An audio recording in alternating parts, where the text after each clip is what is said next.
మీరేం చూస్తారు? ఎందుకంటే ఒక విశ్లేషకుడిగా మీకేమనిపిస్తుంది ఈ పరిణామాలను చూస్తుంటే?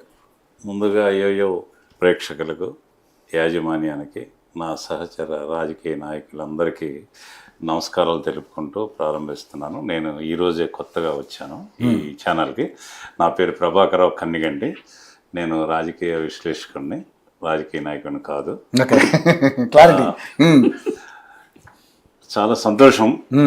వీరందరూ ఎవరికి వారే వారి పార్టీలు మంచివి అని చెప్పుకుంటారు. రాజకీయాల్లో నాకు తెలిసినంత వరకు 100% శుద్ధపోసలు అంటూ ఉండరు. వాళ్ళ అవకాశాలను బట్టి అవసరాల కోసం కొంచెం అటు ఇటుగా నడుస్తూ ఉంటారు. ఇకపోతే అంశానికి వస్తే, ఈ రోజున అధికారంలో ఉన్న కాంగ్రెస్ పార్టీలో చాలా సీనియర్ నాయకులు ఉన్నారు, అలాగే జూనియర్స్ ఉన్నారు. చాలా గొప్ప పార్టీ, దాదాపు దేశానికి స్వాతంత్రం తెచ్చింది, 130 సంవత్సరాలు చరిత్ర ఉన్నటువంటి పార్టీ అయినప్పటికీ కూడా క్యాండిడేట్ సెలక్షన్కి వచ్చేటప్పటికి ఎంఐఎం పార్టీ నుంచి క్యాండిడేట్ని తీసుకున్నారు. ఎంఐఎం పార్టీ కదా సార్, కాంగ్రెస్ పార్టీ నాయకుడు. ఓకే, గతంలో సార్ ఇక్కడే కొంచెం కన్ఫ్యూజ్ క్లారిటీ ఏం చేస్తుందంటే, 2014లో ఆయన ఎంఐఎం పోటీ చేసిండు. 2018 వచ్చేసరికి టీఆర్ఎస్ పార్టీ టికెట్ అడిగింది. ఎందుకంటే శ్రీశైలం యాదవ్ అని టీఆర్ఎస్ పార్టీ ఫౌండర్ నాయకుడు. వాళ్ళ సేవలను గుర్తించి ఇవ్వాలని అంటే అప్పుడు ఆ రోజు ఇవ్వలే ఆయన. ఎందుకంటే అక్కడ నుంచి వలస వచ్చింది కదా, ఎవరు మాగంటి గోపనాథ్ గారు టీడీపీకి వెళ్ళి వస్తే వచ్చినందుకు వారికి మాట ఇచ్చామని ఇవ్వలేదు. దాని తర్వాత ఆయన కాంగ్రెస్ జాయిన్ అయ్యాడు. ఇండిపెండెంట్ చేసిండు. ఇండిపెండెంట్ చేసి తర్వాత 2023 కన్నా ముందు కాంగ్రెస్ లో జాయిన్ అయ్యి కాంగ్రెస్ పార్టీ సభ్యత ఉంది, కాంగ్రెస్ పార్టీ నాయకుడు. అంతేగాని మనం ఎంఐఎం నుంచి తీసుకోవాలి. గత చరిత్రను తీసుకుంటే వివిధ రాజకీయ పార్టీల నుంచి వచ్చిన సార్కి ఇచ్చారు. సరే, సంతోషం, వాళ్ళ ఇష్టం, వాళ్ళకి ఆ హక్కు ఉంది, దాన్ని నేను కాదనను. కానీ ఇక్కడ మనం నేను ఎందుకు ఎంఐఎం పార్టీని అన్నానంటే, వాళ్ళు క్యాండిడేట్ని పెట్టలేదు. సహజంగా ఆయన ఇండియా అంతటా తిరిగి రాజకీయ పార్టీలని గెలిపించడానికో ఓడించడానికో ఆయన గారి యొక్క ఎగ్జిస్టెన్స్ కోసం అభ్యర్థులు నిలుపుతూ ఉంటారు. ఈయన సొంత హైదరాబాద్లో ఆయనకి ఎంతో యశస్సు కలిగిన సలావుద్దీన్ ఓవైసీ గారి కుమారుడుగా, ఎంఐఎం పార్టీ అధినేతగా ఇక్కడ క్యాండిడేట్ని పెట్టలేదంటే ఎందుకనేది ప్రజలకు తెలుసు, రాజకీయ నాయకులకు తెలుసు. దాని గురించి కూడా నేను ఎక్కువ మాట్లాడను.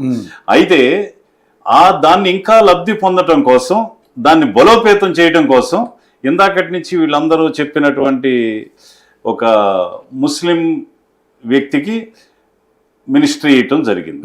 ఎలక్షన్ కోడ్ అంటున్నారు. సరే, టెక్నికల్ గా ఈ జిల్లాకే సంబంధించినప్పటికీ మనం నైతికంగా చూసుకున్నప్పుడు ఏమవుతుందంటే, ఎందుకు ఇవ్వాలి, ఇంతకు ముందు ఇచ్చి ఉండొచ్చు, లేకపోతే ఎన్నికలు అయిన తర్వాత కూడా ఇచ్చి ఉండొచ్చు.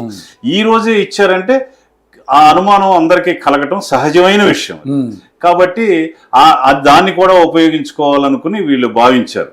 వాళ్ళు క్యాండిడేట్ని పెట్టకపోవడం, అదే మతానికి సంబంధించిన ఇంకొక వ్యక్తికి ఇవ్వటం కూడా వాళ్ళ యొక్క ఓట్లు 1,00,000 చిల్లర ఉన్నాయి కాబట్టి వాటిని రాబట్టడం కోసం ఇచ్చారు. అవి ఎంతవరకు వాళ్ళు అట్రాక్ట్ అవుతారు, వేస్తారు అనేది ప్రజలు తేలుస్తారు. అయితే వాళ్ళ మీదే అంత దృష్టి పెట్టినప్పుడు హిందువులు దాదాపు 4 లక్షల ఓట్లు ఉంటే 1,00,000 వాళ్ళే అయితే ఇంకా 3 రెట్లు హిందువులే ఉన్నాయి. నియర్లీ క్రిస్టియన్స్ కూడా కొన్ని ఉంటాయి కాబట్టి చాలా తక్కువ ఉన్నాయి. సరే, అవి ఉన్నప్పటికీ కూడా 2.5 లక్షలు ఉండే అవకాశం ఉంది. ఈ 2.5 లక్షల మంది వీళ్ళంతా ఒక పక్క వేసినప్పుడు 2.5 లక్షల మంది ఇంకొక పక్క వేయాలనుకుంటే వీళ్ళకి విజయం ఎక్కడి నుంచి వస్తుందనే ఆలోచన ఎందుకు కలగలేదో చాలా ఆశ్చర్యంగా ఉంది నాకు.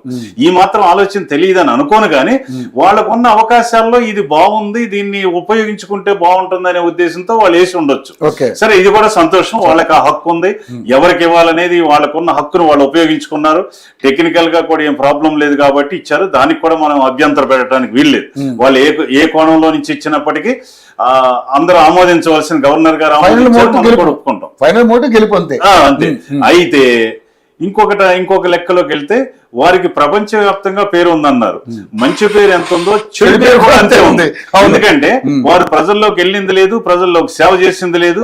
పోనీ ఆయన ఏ క్రికెట్ లో ఉండైతే ఫేమ్ అయ్యారో ఆ క్రికెట్ లో కూడా మ్యాచ్ ఫిక్సింగ్ లో అంతే ఒక అపప్రదని మూట కట్టుకున్నారు.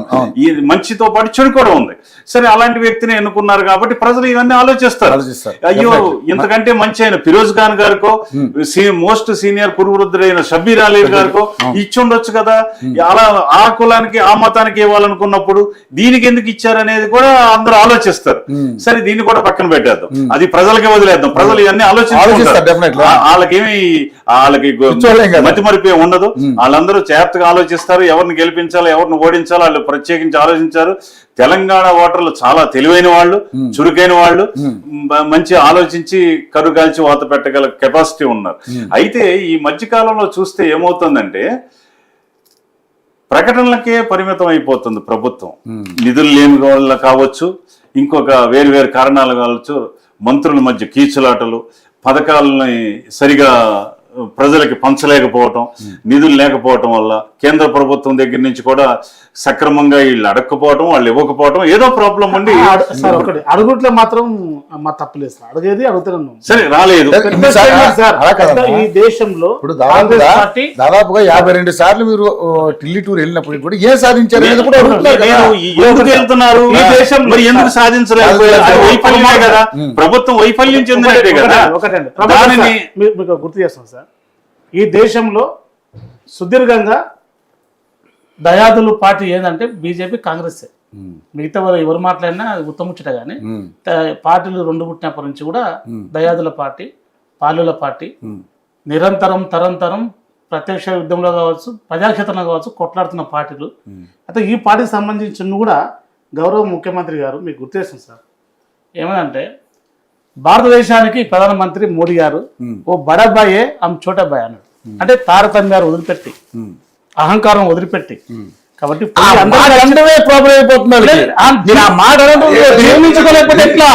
కాంగ్రెస్ ఆ మాట అన్నది ప్రజల సంక్షేమం కోసం కదా, రాష్ట్ర అభివృద్ధి కోసం కదా. అవునన్నా, అందరినీ అడిగినాం, మీకన్నా ఎక్కువ తెచ్చినాం, మీకన్నా ఎక్కువ తెచ్చినాం, మీకన్నా ఎక్కువ తెచ్చినాం, టీఆర్ఎస్ కన్నా ఎక్కువ తెచ్చినాం, యువ బస్సు బరాబర్ ఇచ్చినాం. విశ్లేషకులు మాట్లాడాలి. పోవడం, కలవడం, ప్రేమపూర్వకంగా గౌరవ ప్రధానమంత్రి గారిని, అమిత్ షా గారిని, అందరినీ అన్ని డిపార్ట్మెంట్ల మద్దతు కలిసి ఇవ్వకపోవడం చేతిలో ఉంది. దయచేసి మీరు అడగండి. అయితే ఆశించిన మేరకు రాలేదని వాళ్లే చెప్తున్నారు. వీరి వాదన ఎట్లా ఉన్నప్పటికీ రేవంత్ రెడ్డి గారు మంచి డైనమిక్ పర్సనాలిటీ. నేను ఆయన గారు వస్తే అందరికంటే చాలా బాగా చేస్తారు, యువకుడు, ఉత్సాహవంతుడు మీరు అనుకున్నాను. కానీ ఆ మేరకు పెర్ఫార్మెన్స్ లేదు. అది నా బాధ. ప్రజలకు ఏంటంటే ఎక్కువ కార్యక్రమాలు చేసి, ఎక్కువ అభివృద్ధి చూపించి, ఎక్కువ ఉపాధి అవకాశాలు కల్పించగలిగితే చాలా బాగుండేది. ఇక్కడ మెడిసిటీని తీసేశారు. అక్కడ జహీరాబాద్ దగ్గర ఇండస్ట్రియల్ ఎస్టేట్ అది 10 ఏళ్లుగా పాడుబడి ఉంది. సేకరించారు, దాంట్లో డెవలప్మెంట్ యాక్టివిటీస్ చేశారు, కొంతమంది ఇండస్ట్రీ కూడా వాళ్ళు కేటాయింపులు జరిగినాయి. కానీ ఏ కారణం చేతో అక్కడ ఇండస్ట్రీలు ప్రారంభించబడలేదు. దాంతో రియల్ ఎస్టేట్ ఆ చుట్టుపక్కల కొన్నాళ్ళందరూ చాలా నాశనం అయిపోయారు. ఆంధ్ర నుంచి, తెలంగాణ నుంచి, ఇతర రాష్ట్రాలు, ఉత్తరాది నుంచి కూడా వచ్చారు. సరే, ఈ కారణాలన్నిటి చేత ఇవాళ తెలంగాణలో ముఖ్యంగా హైదరాబాద్ లో రియల్ ఎస్టేట్ వెనకబడిపోవటం, డబ్బులు కూడా ఫ్లోటింగ్ తగ్గిపోవటం కారణం ఏంటంటే జరగవలసిన అభివృద్ధి కార్యక్రమాలు కుంటుపడ్డాయి, పథకాలు నడవట్లేదు. ఈ కారణం చేత ఏమైందంటే ప్రభుత్వం యొక్క ప్రతిష్ట మసకబారింది. ఇవాళ ఎట్టి పరిస్థితుల్లోనూ గెలిచి తీరవలసిన ఆవశ్యకత ఆయన యొక్క ఎగ్జిస్టెన్స్ కి అవసరం కాబట్టి రకరకాల ప్లాన్లు వేసి వీళ్ళని తీసుకొచ్చేసి బలోపేతం చేయడానికి ఇప్పుడు ఆపద్ధర్మంగా ఎన్నో రకాల కార్యక్రమాలు చేస్తున్నారు. చాలా సంతోషం. ఏదో ఒక రకంగా రాజకీయ నాయకులు చెయ్యాలి, గెలవాలని కోరుకోవటం తప్పు కూడా కాదు. అయితే ఎంతవరకు గెలుస్తారు, ఏం చేస్తారు అనేది ప్రజలు రేపు 11వ తారీఖున తేలుస్తారు. ఎందుకంటే ఒక పక్కన బీజేపీ నేషనల్ లెవెల్లో అందరినీ తీసుకొచ్చి మోహరిస్తుంది. ఇక్కడ ఉన్న కాంగ్రెస్ పార్టీ మంత్రులందరినీ నియోజకవర్గంలో మోహరించి ఒక ఉప ఎన్నిక కాకుండా ఒక యుద్ధ వాతావరణం, కురుక్షేత్ర యుద్ధ వాతావరణం కనపడుతోంది.